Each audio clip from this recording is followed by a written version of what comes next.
요한복음 21장 1절부터 14절까지의 말씀 한 절씩 교독하시겠습니다. 그 후에 예수께서 디베랴 호수에서 또 제자들에게 자기를 나타내셨으니 나타내신 일은 이러하니라.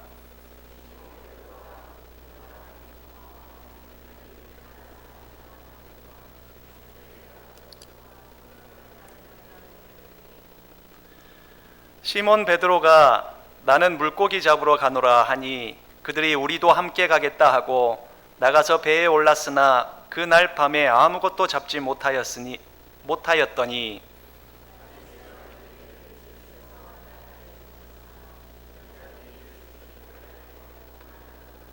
예수께서 이르시되 얘들아 너희에게 고기가 있느냐 대답하되 없나이다.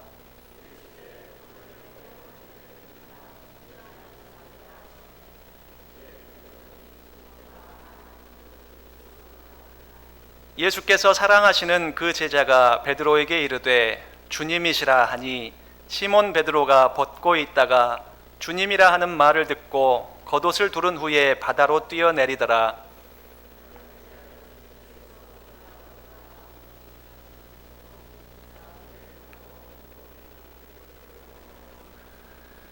육지에 올라보니 숯불이 있는데 그 위에 생선이 놓였고 떡도 있더라.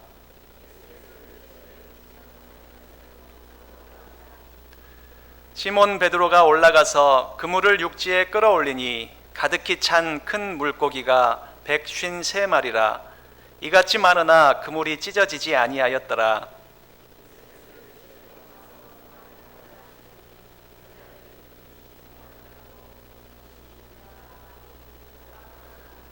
예수께서 가셔서 떡을 가져다가 그들에게 주시고 생선도 그와 같이 하시니라.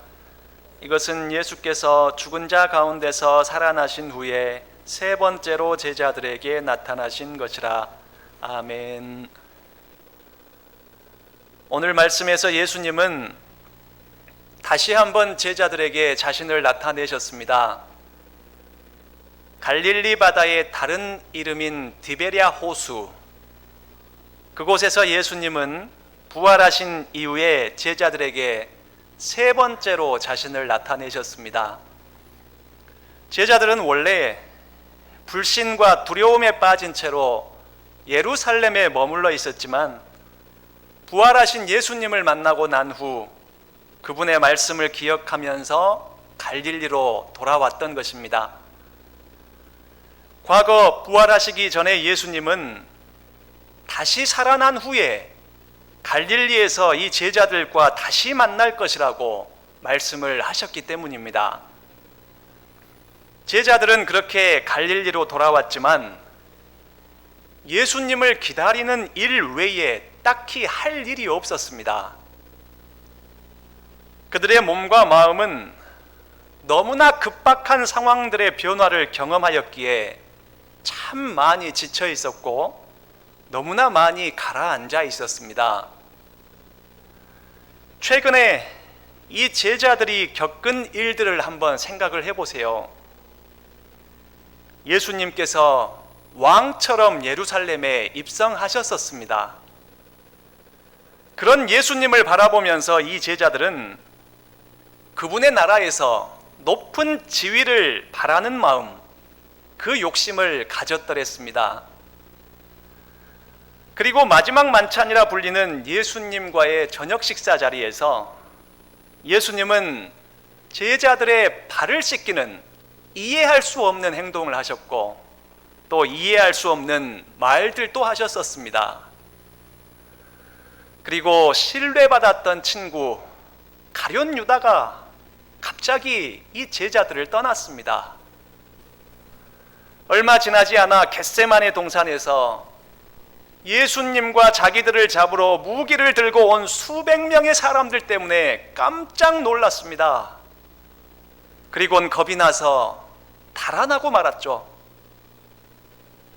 예수님은 그 사람들과 싸우지 않고 그냥 그대로 잡혀가셨습니다. 제자들 중에서 지도자격인 베드로가 예수님의 제자라는 것을 3번이나 부인했습니다. 왕으로 생각되던 예수님께서 일반 범죄자처럼 십자가에 못 박혀서 돌아가셨습니다. 그 다음에 쉽게 믿을 수 없는 부활을 목격하게 되었고, 다시 부활하신 예수님은 이 제자들에게 또다시 이해하기가 너무나 어려운 말씀들을 하셨습니다. 이 짧은 기간 동안 제자들은 너무나 충격적인 상황들을 많이 접하게 되었던 것이죠. 예수님의 말씀을 기억하면서 갈릴리로 돌아오기는 했지만 그들은 여전히 확신이 없었고 참 많이 혼란스러웠습니다. 그래서 제자들은 그들이 할 수 있는 최선의 일을 했습니다. 우리 함께 3절 말씀을 읽어볼까요? 3절 말씀 시작. 시몬 베드로가 나는 물고기 잡으러 가노라 하니 그들이 우리도 함께 가겠다 하고 나가서 배에 올랐으나 그날 밤에 아무것도 잡지 못하였더니. 갈릴리로 돌아온 제자들은 그 다음에 해야 할 일이 무엇인지를 몰랐습니다. 그래서 그들은 본래 자기들의 직업이었던 고기 잡는 일을 하기로 합니다. 그게 최선이었습니다. 베드로가 앞장을 섰고 다른 제자들이 따랐습니다. 본래 직업이 어부인지라 이 고기 잡는 일엔 전문가들이었죠. 그곳 고기들의 성향이 어떤지, 언제, 어디에서 고기가 많이 모이는지 고기를 잡는 일엔 자신이 있었던 그들이었습니다. 하지만 어부라 불리는 것이 무색할 정도로 그들은 고기 잡기에 실패하고 맙니다. 고기가 가장 잘 잡히는 새벽이 다가오는 밤 시간에, 그것도 고기를 가장 잘 잡는 어부들이 그물을 내렸지만 올라오는 그물은 빈 그물이었습니다. 황당했을 것입니다. 그리고 그렇게 밤새도록 수고하다 새벽에 이르러서는 지치고 허기지고 무척이나 낙심하게 되었을 것입니다. 철저한 실패. 그것은 그들이 어부였기에 더욱 커다란 좌절과 낙심을 일으켰을 것입니다. 하지만 그들이 모르는 것이 하나 있었습니다. 그런 실패가, 그것도 철저한 실패가 사실은 예수님을 만나기 위한 준비 단계였다는 것을 말이죠. 고기 잡는 일만은 자신이 있었습니다. 그래서 무엇을 해야 할지 모르는 방황 속에서도 물고기 잡으러 간다는 말은 자신 있게 나왔습니다. 불안과 혼란 속에서 이 고기잡이는 마음의 평정과 위안을 주는 아주 친숙한 활동이 되어주는 것이었습니다. 무엇인가를 할 수 있다는 일이 되어주었고 생각을 정리할 수 있는 시간을 마련해 주는 것이었습니다. 하지만 그것마저도 철저하게 실패하고 만 것이죠. 그러지 않아도 복잡한 마음을 더욱 번민케 만들었고 평안과 위로는커녕 혼란스러운 마음에 좌절과 낙심을 더하고 말았습니다. 하지만 그 모든 것은 예수님을 만나기 위한 준비 단계였습니다. 제자들의 고기잡이 어선은 하나님께서 마련해 주신 광야와도 같은 장소였던 것이죠. 가장 자신 있는 데서 스스로의 힘으로 아무것도 이루지 못하게 된 바로 그 실패의 때가 바로 예수님을 경험하게 되는 최적의 기회가 된다는 사실, 제자들은 그것을 아직 몰랐습니다. 그렇습니다. 때론 우리는 직접적이고 명확하게 주어지는 하나님의 말씀에 깜짝 놀라서 그 말씀을 확신하지 못하고 불안해하고 그 말씀에 순종하지 못해서 방황할 때가 있습니다. 그러면서도 우리는 일상에서 해야 할 일들을 감당하면서 살아갑니다. 아직 사명을 발견하지 못했고 지금 하는 일도 사명이 아닌 그저 일상에서 해야 할 일을 하면서 살아갑니다. 그 일이 나의 마음의 평정과 위안이 되기를 바라면서 그 일이 무엇인가를 할 수 있다는 위로가 되기를 바라면서 그 일이 하나님 말씀에 순종하지 못한 죄책감에 대한 일종의 보상이 되기를 바라면서 그렇게 일상에서 해야 할 일을 하면서 살아갑니다. 하지만 그것마저도 실패할 때가 있죠. 부모로서 실패하고 배우자로서 실패하고 직장에서 실패하고 학교에서 실패하고 교회에서 실패하고 이웃과의 관계에서 실패합니다. 믿음과 신앙생활에서 실패한 것에 대한 대안으로서의 일을 실패하고 나니 더 이상 붙잡을 게 없습니다.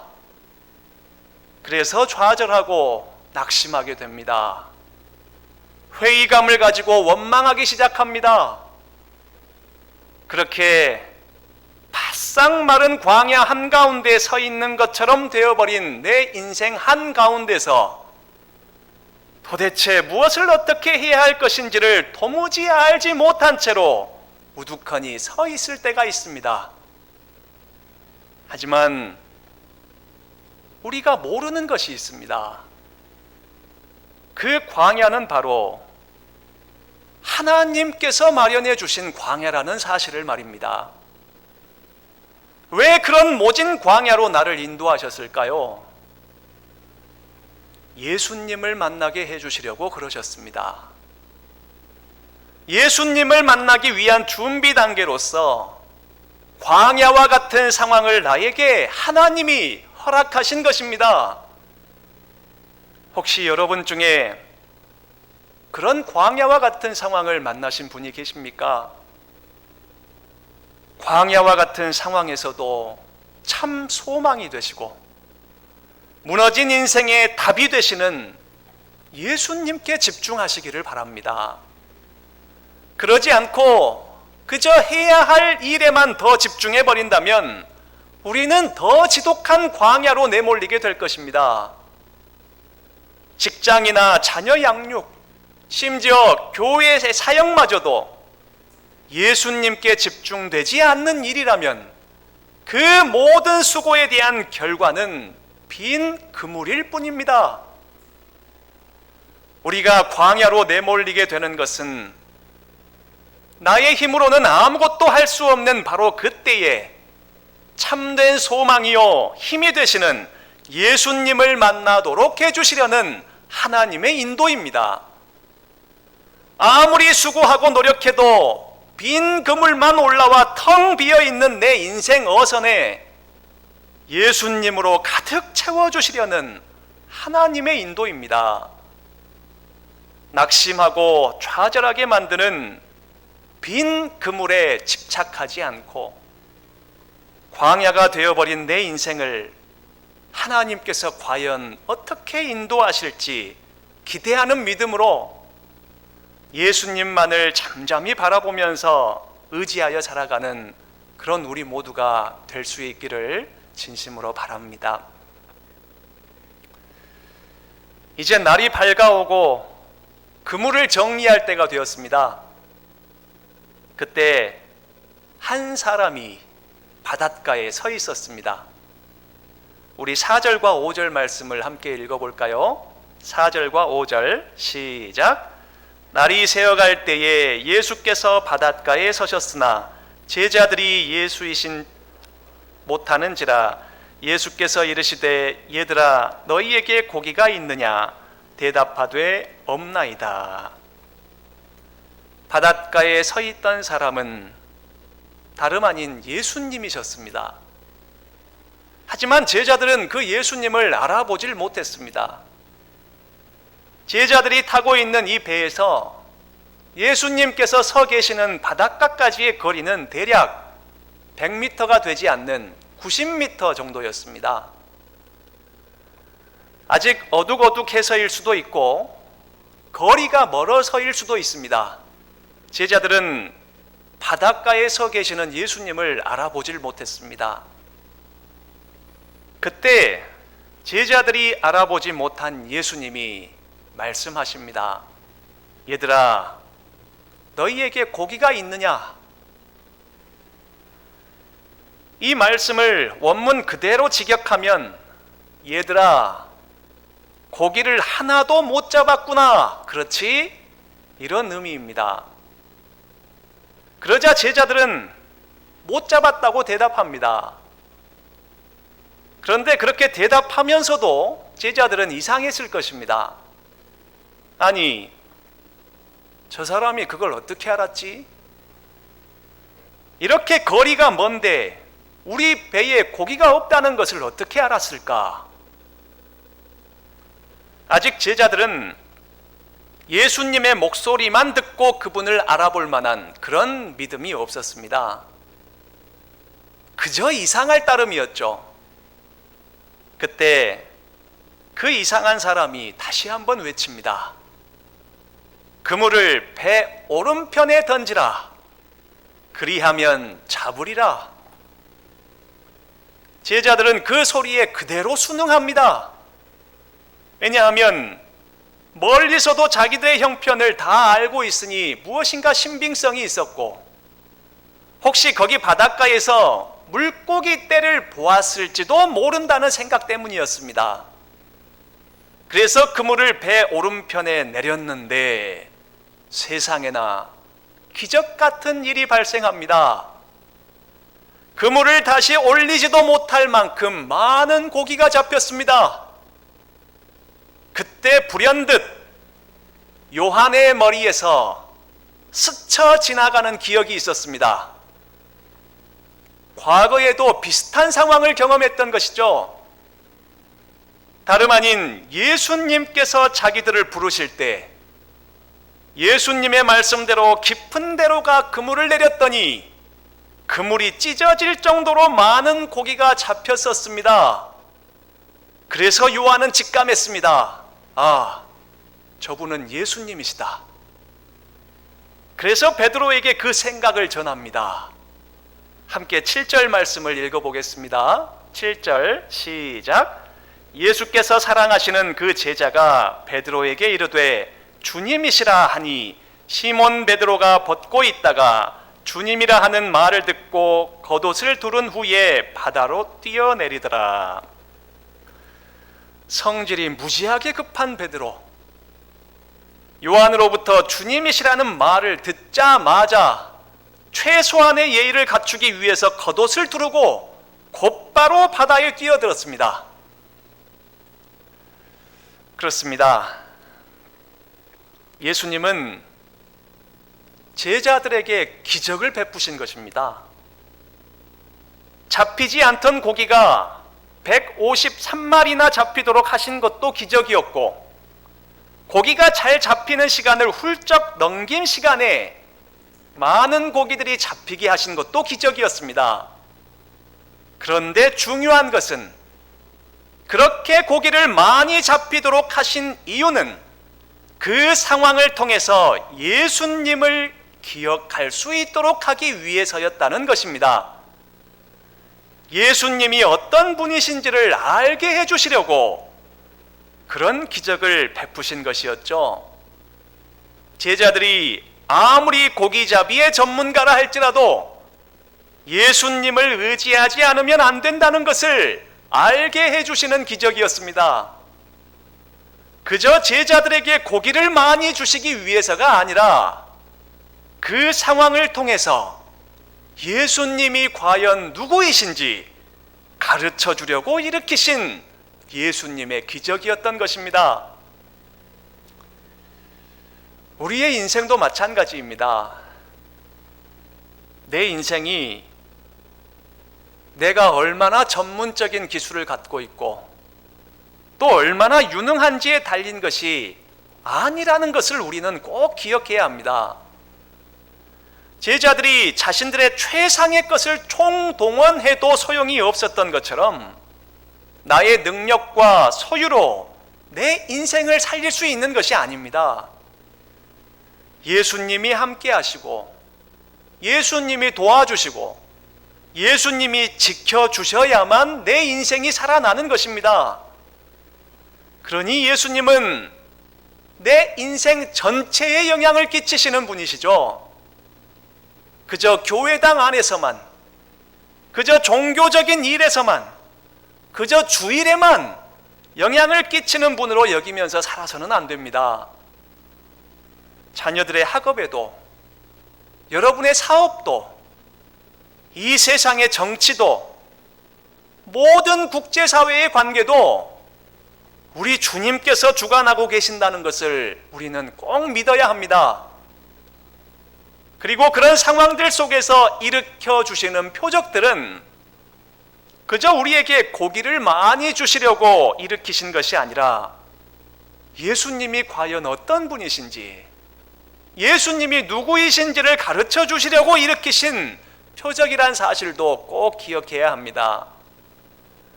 주님께서 오늘 우리에게 주시는 것이 그것이 상실이든 혹은 풍요이든 그것이 실패이든 혹은 성공이든 그것은 우리로 하여금 예수님을 알도록 하시려는 하나님의 인도라는 사실을 우리가 꼭 기억해야 하겠습니다. 예수님을 알지 못한다면 내가 이루고 쌓아놓은 모든 것이 아무것도 되지 않는다는 사실, 이것을 우리가 지혜롭게 분별해야 할 것입니다. 153마리나 되는 물고기들은 그것들을 보면서 그저 만족하고 기뻐하라고 주신 표적이 아닙니다. 배불리 먹으라고 주신 표적도 아닙니다.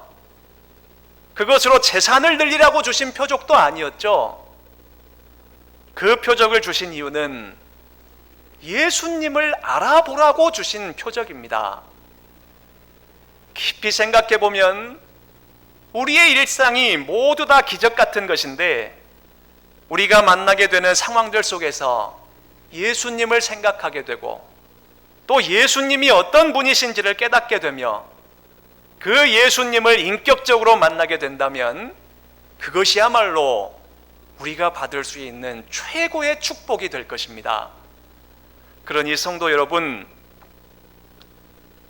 매사에 예수님을 깊이 생각하시기를 바랍니다. 그래서 매 순간 우리 그물에 매달려 올라오는 다양한 현실이라는 고기를 보면서 자신을 깨닫게 하시려고 그 모든 것을 주신 예수님을 알아보게 되는 그런 복된 성도님들이 되시기를 진심으로 바랍니다.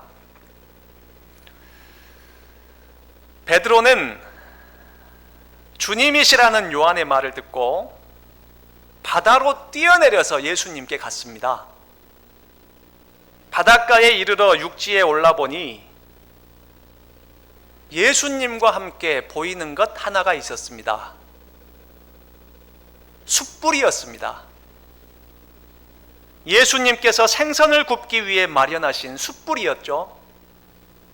그 숯불 위에는 생선과 떡이 먹음직스럽게 익어가는 중이었습니다. 그런데 베드로는 그 숯불을 보고 경직되었을 것입니다. 요한복음에는 이 숯불이라는 단어가 딱 두 군데에서밖에 나오질 않습니다. 한 번은 지금 예수님께서 바닷가에서 마련하신 숯불이고, 다른 하나는 예수님께서 대제사장에게 신문을 당하실 때 베드로가 대제사장의 뜰에서 예수님을 3번이나 부인할 때 쬐던 숯불입니다. 주님을 위해 죽겠다던 베드로가 예수님을 3번이나 부인하던 그때, 그렇게 부인하는 베드로를 예수님께서 쳐다보셨던 그때, 베드로가 어찌 그 대제사장 뜰에서 대면했던 숯불을 잊을 수가 있겠습니까? 예수님을 배신했다는 크나큰 상처가 이 숯불이라는 이미지로 가슴속에 박혀 있었는데, 바닷가에 올라보니 그 숯불이 있는 게 아니겠습니까? 베드로가 물에 나와서 물이 뚝뚝 떨어지는 채로 숯불 곁에 계신 예수님을 대면했을 때 아마도 아무런 말을 하지 못하고 그저 경직되었을 것입니다. 그리고 다른 제자들이 도착했습니다. 그리고 아침 식사를 하는 내내 베드로는 아무 말이 없었습니다. 제자들은 모두 허기지고 좌절하며 낙심한 상태였지만 베드로는 더욱 그랬을 것입니다. 그래서 가장 먼저 예수님께 도착했지만 그 마음속의 상처가 터져서 서먹함이라는 벽을 기대고 예수님을 등지고 있었던 것입니다. 물론 제자들도 예수님을 배신하고 도망했었죠. 하지만 베드로는 거기에 더해서 예수님을 3번이나 부인했습니다. 그것도 저주까지 하면서 부인했었습니다. 그랬던 자신의 모습이 상처가 되어서 예수님을 다시 대면하고는 있지만 마음은 아직도 회복되지 않은 그런 상태였던 것입니다. 예수님을 향한 믿음의 실패, 고백의 실패, 신앙의 실패가 씻을 수 없는 상처가 되어서 그것을 회복하지 않고서는 다시 예전처럼 예수님과 지낼 수가 없을 것만 같았던 것입니다. 하지만 예수님은 그런 베드로의 과거의 실수가 중요하지 않았습니다.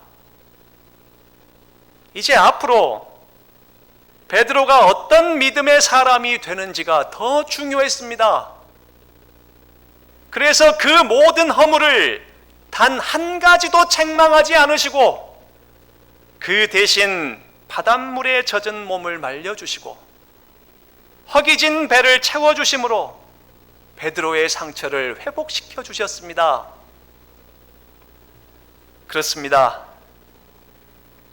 그 어떤 보상적인 헌신이나 노력으로 믿음에 대한 실패, 고백에 대한 실패, 신앙에 대한 실패가 회복되는 것이 아니었습니다. 베드로가 믿음에 실패했던 그 상처는 죽음을 이기시고 다시 부활하신 예수님이 베드로와 함께 해주신다는 그 사실만으로도 이미 회복된 것이었습니다. 베드로가 예수님을 저주하며 부인하던 그 숯불 앞에서 예수님이 임재하셔서 잠잠히 생선과 떡을 구워주신다는 것은 이미 베드로의 배신을 용서하셨다는 의미였죠. 그렇습니다. 우리는 주님을 향해 믿음을 고백하다가도 베드로처럼 상황 앞에 무너지고 사람 앞에 무너져서 그 믿음에 실패할 때가 너무나 많이 있습니다. 그 믿음의 실패는 내 마음속에 크나큰 상처로 남아서 어디에서 무엇을 하든지 우리를 괴롭힙니다. 심지어 하나님을 예배할 동안에도, 찬양할 때도, 기도할 때도, 사역할 때도, 사람을 대할 때도, 휴식을 취할 때도 나의 믿음의 실패는 늘 우리를 좌절하게 만들고 낙심하게 만듭니다. 하지만 예수님은 그러지 말라고 하십니다. 예수님 자신이 친히 우리와 함께 해 주시겠고 우리의 방향성을 알려주겠으니 더 이상 그러지 말라고 하십니다.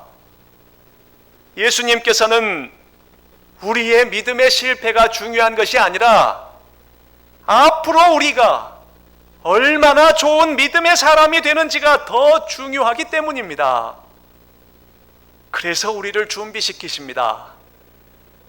추워서 떨고 있는 몸을 따뜻하게 할 숯불을 피워주시고 허기진 배를 채워주시려고 조반을 준비해 두십니다. 그렇게 우리를 환영하시려고 준비하시고 함께 교제하기를 원하고 계십니다. 그러니 성도 여러분, 우리는 우리가 고백한 대로 살지 못함으로 믿음의 실패를 참 많이 경험합니다. 하지만 절대로 그 믿음의 실패에 매몰되지 말기를 바랍니다. 좋았던 과거의 신앙이 지금 현재의 신앙을 대변하지 못하듯이 과거의 믿음의 실패 또한 미래의 우리 모습을 보여주는 것은 절대로 아닙니다. 우리에겐 완전하신 예수님이 함께 하십니다. 그 말이 무슨 의미입니까? 이미 우리의 실패를 용서하시고 이제는 좋은 믿음의 모습을 기대하고 계신다는 의미입니다. 그런 의미에서 우리는 모두가 다 베드로입니다. 과거의 치명적인 믿음의 실패를 가슴속에 상처로 남겨둔 베드로와 같습니다. 하지만 예수님은 오늘 그 모든 상처를 회복시켜 주십니다. 냉정하게 과거의 실패를 직면하게 하신 듯 하지만 그 상황을 준비하신 것 자체가 이미 우리의 실패를 용서하셨다는 의미입니다. 세상에 치여 두려워 떨고 있는 나를 따뜻하게 감싸주시고 공허함과 허무함에 매몰되어 있는 나의 영혼을 배불리 먹여주시고 좌절하고 낙심한 나에게 새로운 힘을 불어넣어 주십니다. 그러니 성도 여러분, 내 인생에 임재하신 예수님을 꼭 발견하시기를 바랍니다. 나를 환영하기 위해, 나를 위로하기 위해, 나에게 새 힘을 주시기 위해 내 인생에 임재하신 예수님을 꼭 발견하시기를 바랍니다. 예수님을 만났으나 자신의 실패 때문에 예수님을 서먹해 했던 제자들은 이제 예수님을 진심으로 알게 되고 그러므로 완전히 다른 사람들이 될 것입니다. 그것처럼 늘 예수님을 만나기를 원하나 내 안에 있는 실패의 상처들 때문에 예수님을 서먹해 하고 있던 우리도 예수님께서 자신을 알게 해주심으로 완전히 새로운 사람으로 거듭나도록 만들어 주실 것입니다. 제자들을 위로하시고 다시 힘 주시려고 그들 앞에 다시 나타나신 예수님이 오늘 우리에게도 다시 임재하셔서 제자들에게 주신 은혜를 동일하게 베풀어 주실 것을 믿으시길 바랍니다. 내 마음속 디베랴 호수에서 기다리고 계시는 예수님을 발견하여서 그 예수님의 사랑과 은혜를 힘입어 과거의 실패를 다 벗어버리고 더욱 좋은 믿음의 사람으로 변화되어가는 그런 우리 모두가 될 수 있기를 진심으로 바랍니다. 함께 기도하시겠습니다. 하나님 아버지, 오늘 저녁 우리가 이렇게 왕 되신 하나님께 예배할 수 있도록 인도해 주시니 참 감사합니다. 하나님, 저희는 오늘 디베랴 호수에서 제자들을 만나 주신 예수님을 보았습니다. 그리고 그 예수님께서 오늘 저희도 만나 주시려고 기다리신다는 것을 알았습니다. 빈 그물을 끌어올리는 실패 가운데에서도 더욱 세상에 집착하지 않고 잠잠히 예수님을 바라볼 수 있도록 도와주시옵소서. 그래서 예수님을 발견하고 예수님을 알게 되며 그 예수님의 길을 따를 수 있기를 진심으로 원합니다. 그래서 그저 세상에 해야 할 일과 할 수 있는 일에만 매이는 것이 아니라 내가 발견한 예수님 안에서 사명에 집중하는 복된 인생이 되도록 인도해 주시옵소서. 베드로의 상처를 회복시켜 주신 하나님, 제 안에도 믿음의 실패로 인한 상처들이 정말 많습니다. 저와 함께 해주시는 주님의 회복의 증거가 된다는 것, 내 인생에 임재하시는 예수님 그 자체가 이미 주님께서 용서하셨다는 증거가 된다는 것을 알았으니 더 이상 실패의 상처에 얽매이지 않고 주님께서 기대하시는 더 좋은 믿음의 사람으로 성장해 가도록 인도해 주시옵소서. 갈릴리의 제자들처럼 불안하고 혼란스러울 수밖에 없는 이 세상이지만 성경 말씀을 통하여 우리가 가야 할 길을 늘 밝혀주시니 정말 감사합니다. 죽음을 이기시고 부활하셔서 우리와 늘 함께 해주시는 예수님의 이름으로 기도합니다. 아멘.